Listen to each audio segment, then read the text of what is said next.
The Naval Monument was honored with a 20-year rededication as part of the 80th anniversary of the HMCS Griffon. This is James with Net News Ledger reporting. The whole thing, yeah. And you know, these guys, these old vets, they take this to heart. This is really their bread and butter. They're really encouraging people not so much to remember, but to honor their veterans. And a lot of them across the bar since 20 years ago. I mean, there was a group of very active naval veterans here that undertook this project to honor the people that they had served with. It's really encouraging for them when young people come out and they see that, because they know that there's going to be this thing going on forever.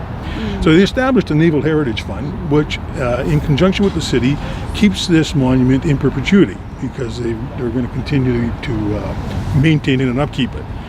But the number of naval vets is shrinking and shrinking very quickly now. So it's up now to the younger generations, and that's what they're hoping, that they'll take up that torch and continue to with the naval heritage and keep supporting and not necessarily remembering, but at least honoring and having some time to reflect on the people that had given their lives during the Second World War, so that we can enjoy the land that we have today.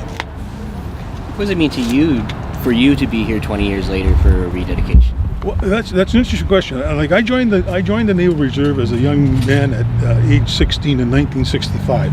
I'd never served in the war. My father had.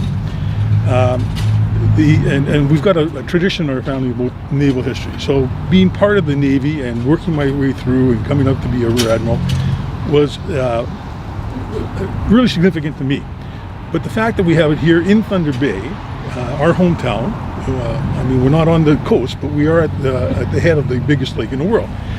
It's significant to me that those naval vets who resided here wanted to put the energy in that they did to make this monument as significant as it is. And it's part and parcel of what Thunder Bay is. Thunder Bay is a community. The naval part of that community is engaged in what we do here. So they wanted to have something significant that would honor those who had served, their fellow sailors. And you were talking to Ken earlier, and you see he was in the Second World War. A lot of those people are no longer around, but they still have the memories. We don't have the memories, but we have an obligation to at least honor those. So that's why it's significant to me. For people in Thunder Bay who want to help and keep this going, what do they have to do? Well, there's the Naval Heritage Fund that's presently managed by Ken McCaskill. It's you can make donations to that fund, and it's a tax-free, what would you call those things? It's you can get a tax-free tax receipt for donations to it, and that's the fund that they use to keep this monument up in perpetuity.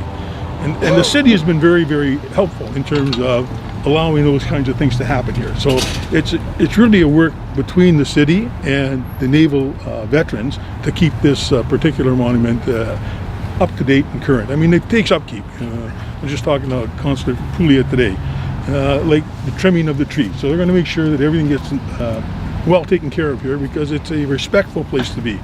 And most of those veterans come here as a place of solitude. So they can sit, and there's like nice quiet places. They've got the reflecting pool there, and it's a place for them to reflect upon their past. So it's really a significant addition to the waterfront here in Thunder Bay. Thank you.